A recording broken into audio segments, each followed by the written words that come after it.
What is up, guys? This is Tristan, and today we're going over exactly how to get $350 monthly dumpster pad cleans. Guys, this is a highly requested video on TikTok, on Instagram. Guys, look, we're going to go in depth today, and I hope you get as much value of this video as possible.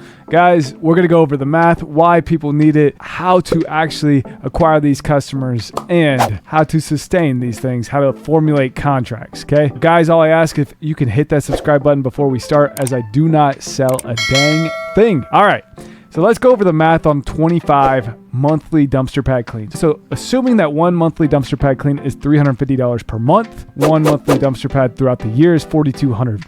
That's 350 times 12. So $350, 12 times $4,200.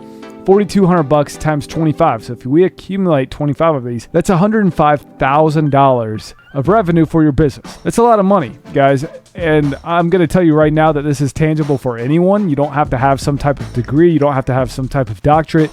You do not have to have anything special or any type of certification. So that is a vitally important part of all of this. Second thing, and why do people need it? And I'll get to how to acquire these customers in a quick second, but why do people need it? This part is so important because this is the value adds that you could utilize when selling and talking to these decision makers. People need it because it's literally against the city code. The city code ordinates these properties, these commercial properties, these restaurants, these apartment complexes, these commercial buildings that have dumpster pads to be maintained. And if they are not maintained, then they can eventually fine these properties thousands of dollars or even potentially shut down their business. So this is so important for people to realize that it is against city code for this dumpster pad to be looking absolutely atrocious. So mind you, that's a great selling point in this stuff. The second thing is that it gets disgusting. No one wants to see a dirty dumpster pad. No one wants to see a filthy dumpster pad. It's just nasty.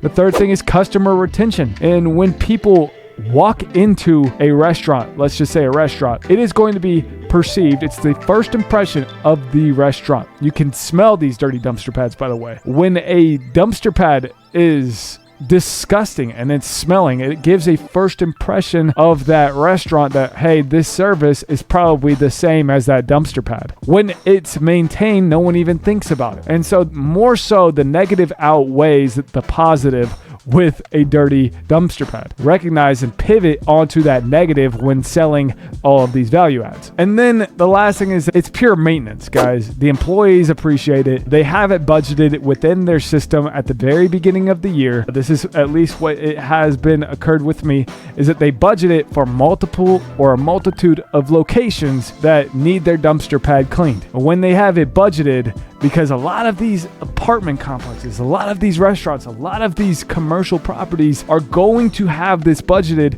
for their dumpster pad. Yeah, a lot of these buildings do that because they know the importance of the maintenance perspective and how important curb appeal is just in general. All right, so those are my value adds, the city code, it gets disgusting, customer retention, and pure maintenance / budgets. All right, let's get to the sexy part, guys. How do we get these contracts? And by the way, I'm going to tell you how to actually structure these contracts after this portion, okay? So how do we get these customers? I'm going to give you 5 ways on how to get these customers. Let's start with the first one. You walk in and ask. And look, I know people are like, oh, no shit, Tristan, but this is how you do it. You find a property with a very dirty dumpster pad, all right? Mind you, go in there and look for the manager or the decision maker. Say, hey, is the manager here? Are you the manager? They might say yes, or they might bring a manager out there. Say, hey, my name's Tristan. We specialize in commercial dumpster pad cleaning throughout the entire city. We would love to show you what we can do for you. And you can either offer a free demo spot or you could just give them the bid. And you could show them how dirty the freaking dumpster pad is. So you bring them outside and they need to visually see how freaking dirty it is. You could also bring a computer before and afters of previous work that you have done. And if you haven't done any, just show some of stuff on Google. okay? But that's how you do it. You want to be very visually appealing because a lot of people are visual learners. Second way is cold email. This was actually how I got my first dumpster pad clean, was through cold email. And I cold emailed all of the steakhouses around my area and said, hey, if you guys need any dumpster pad cleaning, please let me know. I got a few outreaches and then I actually closed on my first one just through cold email. Try to accumulate. Sometimes they'll have the manager or the supervisor or the facility manager's email on the actual website. So you can look up steakhouses near me or restaurants near me. Click it, go through the website, try to find their email, then boom, send it out. That's very important. The third thing is online presence, just in general. If you don't have a Google My Business, get one. If you don't have a Facebook business, get one.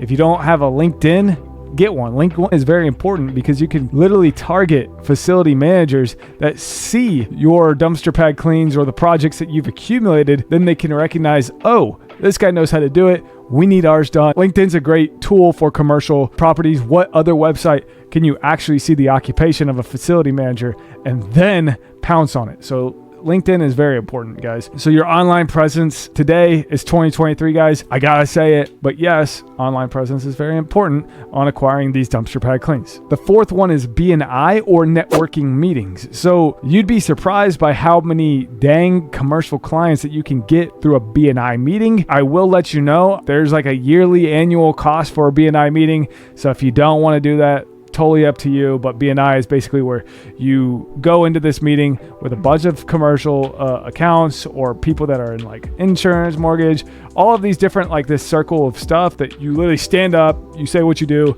and then they use you. BNI could be a good way on how to obtain these dumpster pad cleans. So the fifth one is that it's the spider web effect. You start to do more, and look, I'll tell you this, you're one connection away from doing 100 dumpster pads. I promise you that. I was talking to a washer literally yesterday. He was cleaning the dumpster pad.